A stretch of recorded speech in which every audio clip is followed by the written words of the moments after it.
Hello friends, स्वागत है इस चैनल पर। आज हम जानेंगे मैथ्स पेडागोजी के सारे कॉन्सेप्ट के बारे में। तो फर्स्ट है गणित की प्रकृति यानी nature of mathematics. First point है गणित तार्किक होता है, लॉजिकल होता है, इसमें हम तर्क लगा सकते हैं। नेक्स्ट पॉइंट है गणित सटीकता और स्पष्टता होता है, यानी इसमें एक्यूरेसी पाया जाता है। नेक्स्ट पॉइंट है अमूर्त चिंतन होता है, यानी गणित एब्स्ट्रैक्ट थिंकिंग होता है, यानी गणित के जितने भी नियम होते हैं वो अमूर्त होते हैं, वो मूर्त नहीं होते हैं। नेक्स्ट है क्रमबद्धता, यानी गणित में क्रम पाया जाता है, वो एक ऑर्डर में होता है। नेक्स्ट है गणित की अपनी भाषा होती है, संक्रियाएं हैं, जोड़ घटाव गुणा भाग उनके सूत्र, ये गणित का एक खुद का भाषा होता है। नेक्स्ट है सामान्यीकरण, यानी गणित में जो नियम है या सूत्र है उसको हम उच्च आयामों पर लागू करते हैं। जैसे एग्जाम्पल के लिए संख्या है 1 2 3 से लेकर हम इंफिनिटी तक जाते हैं तो उसे हम n के फॉर्म में लिखते हैं। तो इस तरीके से यहाँ इसका जनरलाइजेशन किया जाता है। नेक्स्ट है सार्वभौमिक यानी यूनिवर्सल, गणित सभी जगह पे उसके जो कॉन्सेप्ट है वो एक समान होता है। जैसे कि इंडिया में 2 + 2 4 है तो वो फॉरेन कंट्री में भी होगा। तो इस तरह के कॉन्सेप्ट को सार्वभौमिक कहा जाता है। नेक्स्ट है गणित निगमनात्मक यानी डिडक्टिव नेचर का होता है, क्योंकि मैथ्स में नियम होते हैं, सूत्र होते हैं और उसके थ्रू हम समस्या का समाधान करते हैं और उसके एग्जाम्पल तक पहुंचते हैं। तो इस तरीके से ये निगमनात्मक प्रकृति का होता है। नेक्स्ट पॉइंट है गणित अपसारी होता है, यानी इसका जो नेचर है वो डाइवर्जेंट होता है, क्योंकि हम किसी भी समस्या को हम एक तरीके से नहीं बना सकते, उन्हें हम कई तरीके से बना सकते हैं, सॉल्व कर सकते हैं। नेक्स्ट है पदानुक्रमिक हायरार्किकल नेचर का होता है, क्योंकि श्रेणीबद्ध होता है, ये एक दूसरे से जुड़ा हुआ होता है। नेक्स्ट पॉइंट है गणित पैटर्न पर आधारित होता है। अब हम गणित की जो प्रकृति है उससे रिलेटेड एक पीवाईक्यू क्वेश्चन देखेंगे, जिससे इसके कॉन्सेप्ट और अच्छे से क्लियर हो पाए कि एग्जाम में कैसे क्वेश्चन बनते हैं। क्वेश्चन है निम्नलिखित में से कौन सा गणित की प्रकृति के संबंध में सबसे कम उपयुक्त है। यानी यहाँ 4 ऑप्शन दिए गए हैं, इसमें से जो सबसे कम उपयुक्त है उसे चूज करना है। फर्स्ट है गणित की अवधारणाओं की प्रकृति पदानुक्रमिक होती है, ये हायरार्किकल नेचर का होता है, तो ये ऑप्शन बिल्कुल सही है। सेकेंड पॉइंट है गणित को प्रतिरूपों पैटर्न की तरह भी समझा जाता है। हाँ, गणित में पैटर्न होते हैं और पैटर्न पे आधारित होता है, तो ये भी सही है। थर्ड है तार्किक विवेचन गणित में एक महत्वपूर्ण भूमिका निभाता है, यानी तर्क वितर्क यानी लॉजिकली देखा जाए तो गणित में इसका जो इम्पोर्टेंस है वो अधिक है, ये भी सही है। फोर्थ है गणित की प्रकृति समावेशी होती है, इसमें सदैव सामाजिक व्यक्ति निष्ठा सम्मिलित होती है। तो यहाँ फोर्थ ऑप्शन को देखेंगे तो इसमें आया है सदैव यानी ऑलवेज। ऑलवेज का टर्म आए तो वो ऑप्शन गलत होता है, क्योंकि अगर हम ये तीनों ऑप्शन को देखेंगे तो बिल्कुल सही है, लेकिन फोर्थ क्या सदैव ये हमेशा कहना और किसी भी कॉन्सेप्ट में वो गलत होता है। तो इस क्वेश्चन का सबसे कम उपयुक्त होगा ऑप्शन 4। नेक्स्ट कॉन्सेप्ट है एनसीएफ द्वारा गणित शिक्षण के उद्देश्य। हमने प्रीवियस वीडियो में यह सभी एनसीएफ के बारे में जान चुके हैं, तो हम यहाँ एनसीएफ का डिटेल एक्सप्लेनेशन नहीं करेंगे, लेकिन जो मैथमेटिक्स पेडागोजी में उसके क्या कॉन्सेप्ट हैं उसे हम जानेंगे। फर्स्ट पॉइंट है गणितीयकरण या मैथमेटाइजेशन। गणितीयकरण करना है, बच्चे के चिंतन प्रक्रिया का गणितीयकरण करना है। और गणितीयकरण का मतलब होता है जो हमारी वास्तविक घटनाएं हैं या समस्याएं हैं उसको गणित में बदलना। अब हम जानेंगे एनसीएफ के द्वारा क्या उसके संकीर्ण उद्देश्य हैं और क्या व्यापक उद्देश्य हैं।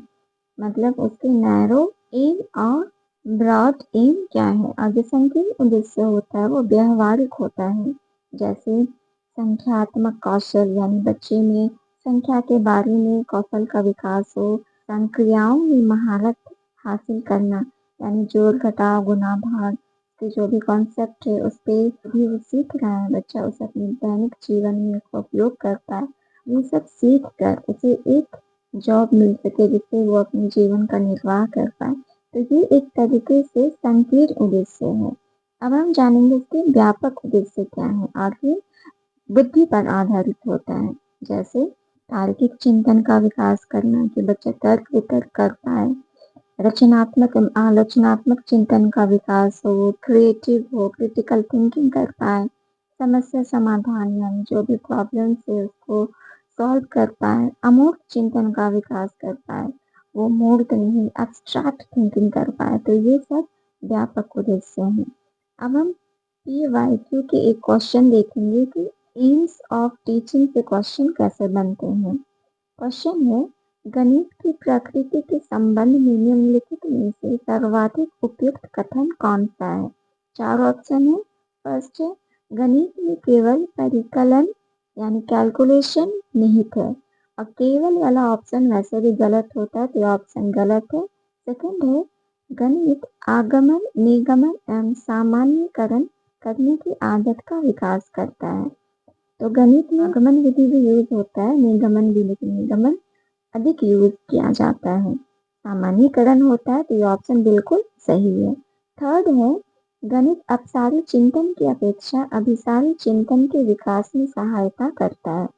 तो गणित कैसे होता है, वो डाइवर्जेंट होता है, ये अपसारी चिंतन वाला होता है। अब यहाँ बोला गया अभिसारी चिंतन में सहायता करता है तो ऑप्शन गलत है।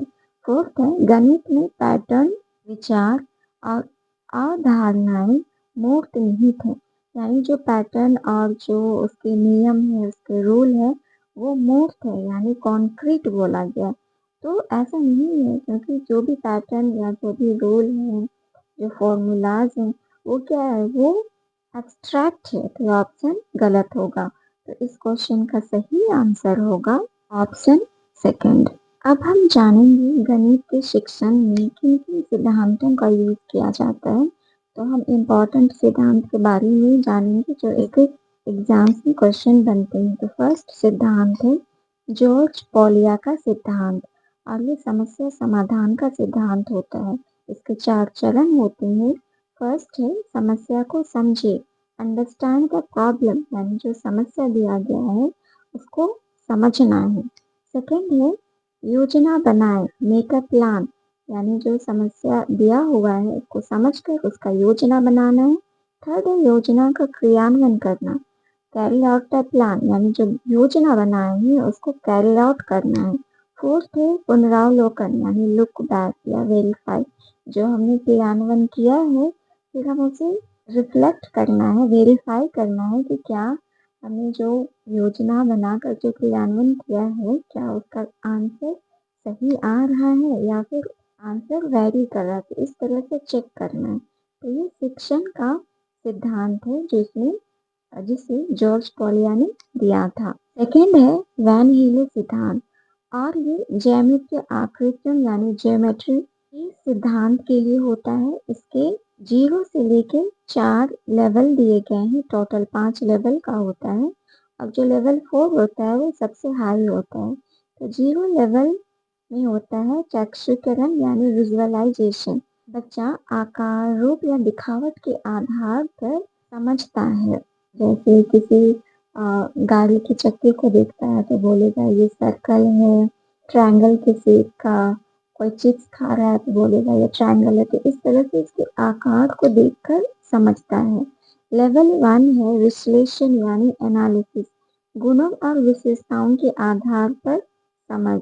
कोई शेप है जिसके 4 भुजा दिए गए हैं और वो चारों इक्वल है, बोलेगा कि ये स्क्वायर है, रेक्टेंगल है तो उसके आमने सामने की भुजा बराबर है। तो इस तरह से उनकी विशेषताओं के आधार पर वो समझेगा। लेवल 2 है जो बहुत ही इम्पोर्टेंट है, अनौपचारिक निगमन, इनफॉर्मल डिडक्शन, और इस चरण में बालक संबंध स्थापित करता है, वर्गीकरण कर पाता है, तुलना कर पाता है।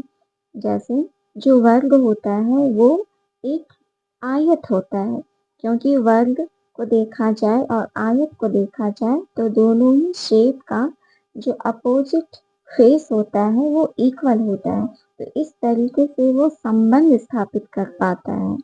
लेवल 3 है औपचारिक निगमन, फॉर्मल डिडक्शन, और इस चरण में बच्चा होता है वो प्रमेय को सिद्ध कर पाता है, यानी जो थ्योरम्स होते हैं उनको वो प्रूफ कर पाता है।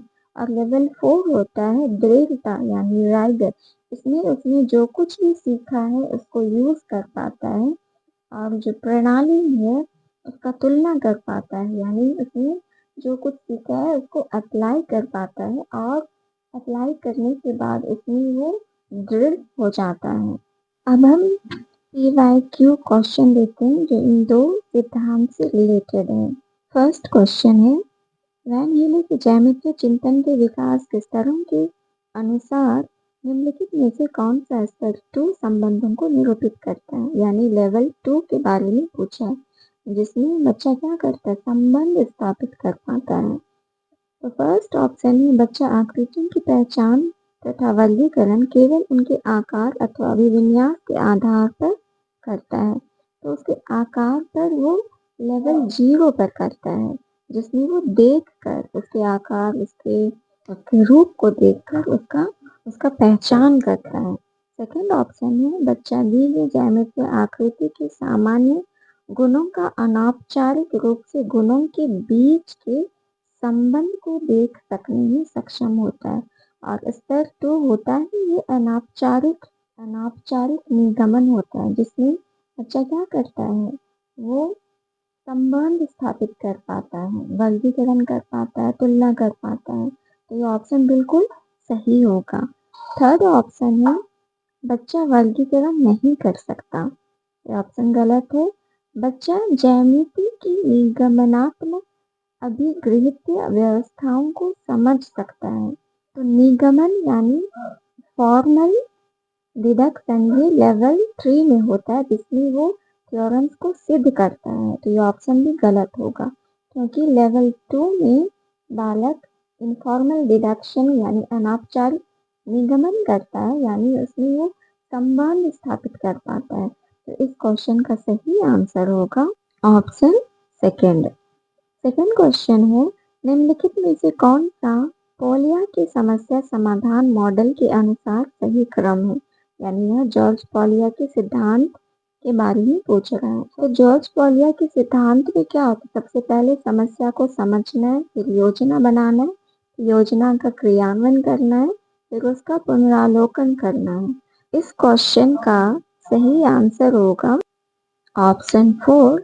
ऑप्शन 4 में क्या दिया, सबसे पहले समस्या को समझना है, फिर योजना तैयार करना है, फिर योजना का क्रियान्वयन करना है।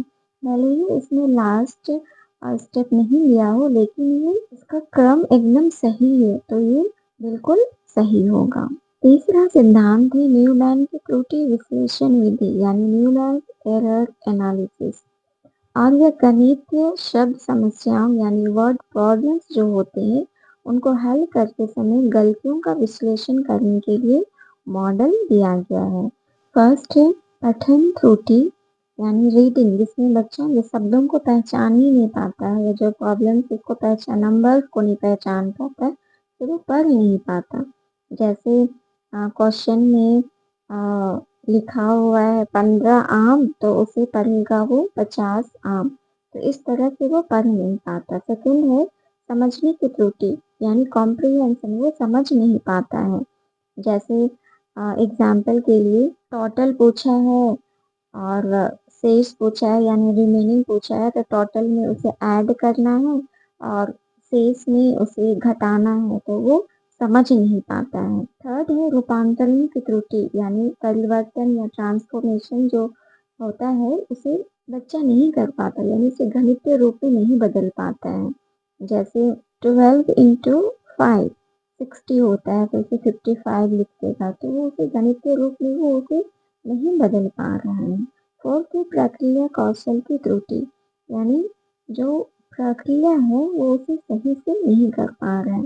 जैसे गुणा करना है तो उसे जोड़ समझ लेगा, जहाँ जोड़ करना है उसे घटाव कर देगा। वो उसे प्रोसेस नहीं कर पाता है। फिर उत्तर लिखने की त्रुटि यानी कि इनकोड नहीं कर पाता, जो जो रिजल्ट मिला उसे वो सही रूप में नहीं लिख पाता। जैसे समस्या का समाधान में उसे रिजल्ट में 20 kg रिजल्ट आ रहा है तो सिर्फ उसे 20 लिखेगा, या तो फिर 20 के बदले कुछ और नंबर लिख देगा। तो इस तरह से वो इनकोड नहीं कर पाता है। अगला सिद्धांत है जॉल्टन डेन्स सिद्धांत, जिसका फर्स्ट पॉइंट है गतिशील सिद्धांत यानी डायनामिक प्रिंसिपल, जिसमें बच्चों को गतिविधियों और अनुभवों के अवसर दिए जाते हैं और उससे बालक सीखता है। सेकेंड है प्रत्यक्षीय विविधता यानी परसेप्चुअल वैल्यूबिलिटी प्रिंसिपल, और इस सिद्धांत के अनुसार बालक को एक ही अवधारणा को अलग अलग उदाहरणों और परिस्थितियों में प्रस्तुत किया जाता है। जैसे स्थानीय मान उसे सिखाना है तो उसे डेंस ब्लॉक के द्वारा, या फिर जो नकली नोट्स होते हैं अलग अलग नोट्स दिखाकर उसके स्थानीय मान के बारे में सिखाया जाता है, यानी एक कॉन्सेप्ट को अलग अलग एग्जाम्पल्स के थ्रू समझाना।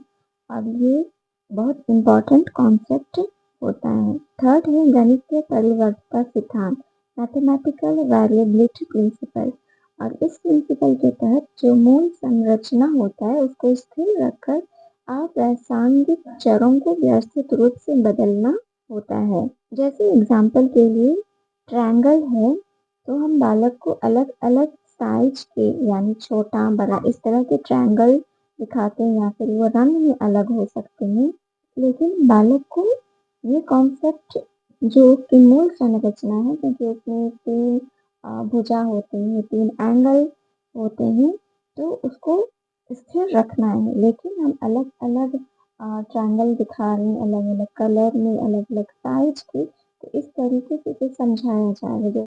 फोर्थ है रचनात्मक सिद्धांत यानी कंस्ट्रक्टिविटी प्रिंसिपल, और इस सिद्धांत के अनुसार अवधारणा जो गणित का होता है वो स्वयं खोजने और निर्मित करने का अवसर प्रदान करता है। इसमें बच्चा एक्टिव होता है।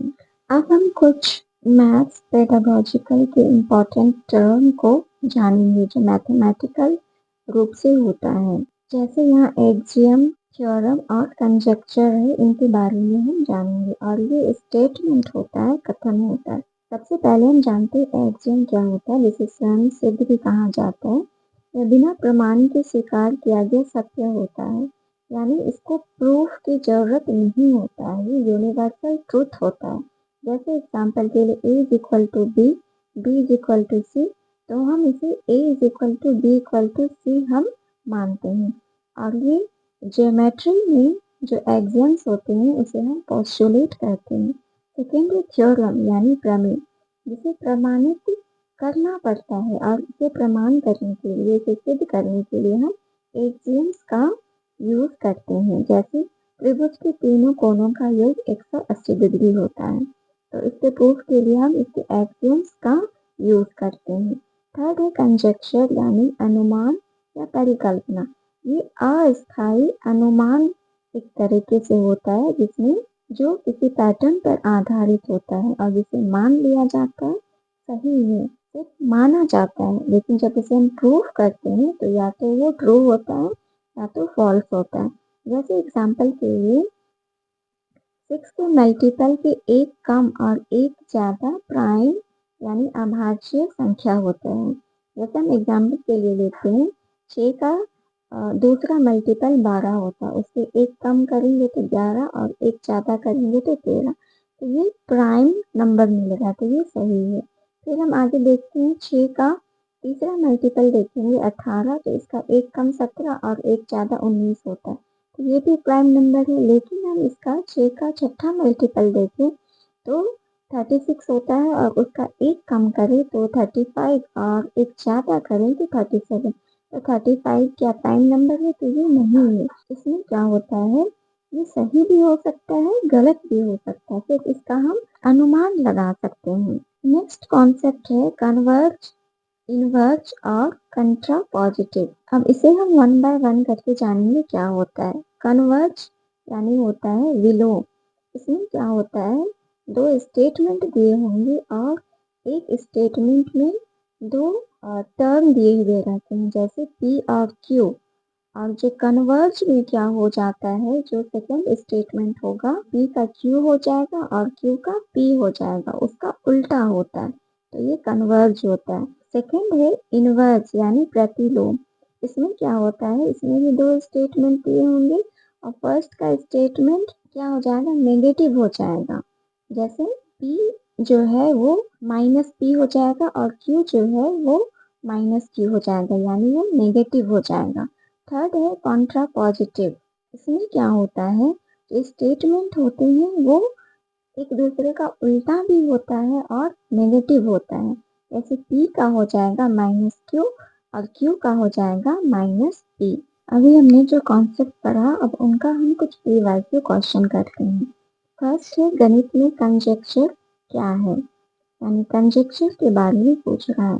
तो कंजक्चर में क्या होता है, एक अस्थायी अनुमान होता है जो किसी पैटर्न पर आधारित होता है, जिसे हम मान लेते हैं, और जब हम प्रूव करने जाते हैं तो वो ट्रू होता है या तो फॉल्स होता है। इसका फर्स्ट ऑप्शन है एक निष्कर्ष है जो सिद्ध हो चुका है, तो ये सिद्ध नहीं होता है बल्कि किया जाता है। सेकंड है केवल माध्यमिक स्तर के विद्यार्थियों के लिए महत्वपूर्ण है, तो केवल कहना ये नेगेटिव है, तो ऑप्शन बिल्कुल भी गलत है।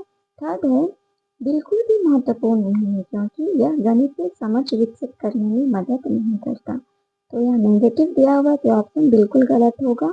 फोर्थ है एक निष्कर्ष है जो बिना प्रमाण के अस्थायी आधार पर माना जाता है, ये बिल्कुल सही है क्योंकि ये क्या होता है, अस्थायी होता है और ये किसी पैटर्न पर आधारित होता है और ये बिना प्रमाण के होता है, और इसे जब हम प्रूफ करने जाते हैं तो ये क्या होता है, ये सही भी होता है, ये गलत भी हो सकता है, तो ये अस्थायी आधार पर इसे हम मान लेते हैं। तो इस क्वेश्चन का सही आंसर हो ऑप्शन 4।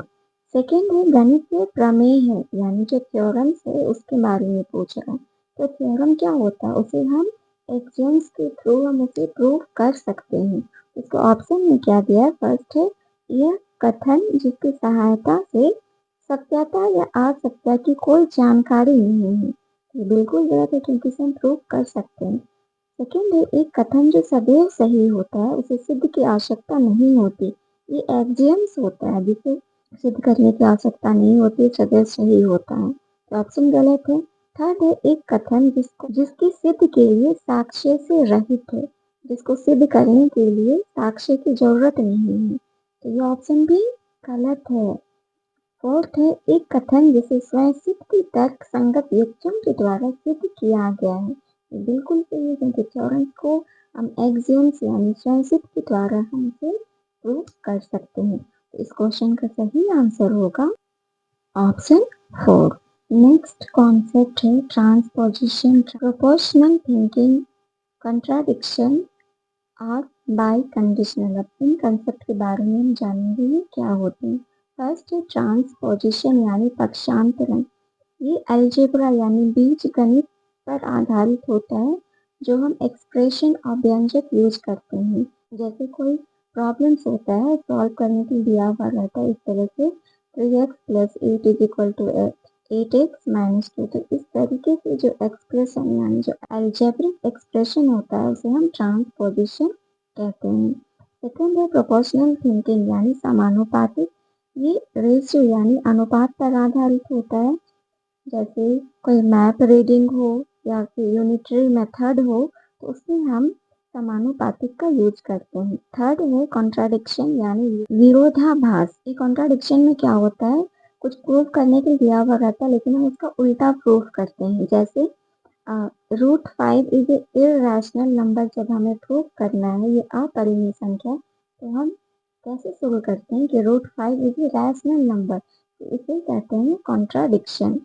फोर्थ है बाई कंडीशनल, बाई कंडीशनल में क्या होता है, जब स्टेटमेंट में इफ एंड ओनली इफ आ जाए तो वहाँ बाई कंडीशनल यूज होता है।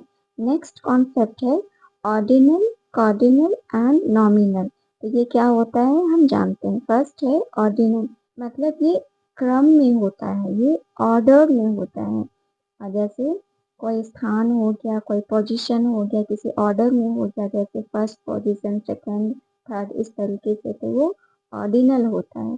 सेकंड होता है कार्डिनल, इसमें हम टोटल यानी कितना है, हाउ मेनी, ऐसे क्वेश्चन का आंसर मिलता है। जैसे 5 एप्पल्स 20 स्टूडेंट्स, इस तरीके से हम समझ सकते हैं। थर्ड है नॉमिनल, जिसमें लेवल टैग नेम दिया जाता है और ये यूनिक होता है। जैसे एग्जांपल के लिए, जैसे कोई प्लेयर के जर्सी का नंबर हो, जैसे 7 हो गया, किसी का फ़ोन नंबर हो, तो वो एक लेवल होता है, टैग होता है, वो यूनिक होता है। अब हम शिक्षण अधिगम सामग्री यानी टीएलएम टीचिंग लर्निंग मटेरियल के बारे में जानते हैं। तो ये कैसा होना चाहिए? ये प्रभावशाली, वास्तविक जीवन से जुड़ा हुआ होना चाहिए, रुचिकर होना चाहिए जिससे बच्चे इंटरेस्ट लेके सीख पाएँ। ये दीर्घकालिक होना चाहिए, सीखने में मददगार होना चाहिए। तो ये गुण टीचिंग लर्निंग मटेरियल में होने चाहिए। तो हम कुछ अभी टीएलएम देखते हैं जो एग्जाम्स में क्वेश्चन में बनते हैं। जैसे फर्स्ट है जियो बोर्ड। जियो बोर्ड एक वर्गाकार बोर्ड होता है जिसमें कीले लगे होते हैं और उन कीलों में रबर बैंड लगे होते हैं और उसके थ्रू बहुत सारे आकार बने हुए रहते हैं, जैसे स्क्वायर, रेक्टेंगल, ट्रायंगल। तो ये सभी ज्यामितीय यानी ज्योमेट्रिकल शेप के होते हैं, जिसे हम जियो बोर्ड कहते हैं। सेकेंड है एबेकस, और ये एक फ्रेम होता है जिसमें जिसमें छड़ लगे होते हैं, उसमें मोतियाँ लगे होते हैं और बेसिकली ये छोटे क्लास के बच्चों के लिए होता है, जिससे वो जोड़ घटाव गुणा भाग कर सकते हैं। थर्ड है ग्राफ पेपर। ग्राफ पेपर में हम दशमलव संख्या की अवधारणाओं के बारे में जानते हैं। फोर्थ है पाई चार्ट। यहाँ जिस तरीके से पिक्चर में दिखाया गया इस तरीके का होता है, जिसमें संपूर्ण और उसके भाग के बारे में जाना जाता है। फिफ्थ है रिंग्स ब्लॉक, और ये जोड़ घटाव और स्थानीय मान के लिए यूज किया जाता है, जिसमें 4 प्रकार के पार्ट्स होते हैं, यूनिट, रोड, फ्लैट और क्यूब। यूनिट के लिए वंस, रोड के लिए टेंस, फ्लैट के लिए 100, क्यूब के लिए थाउजेंड्स यूज किया जाता है।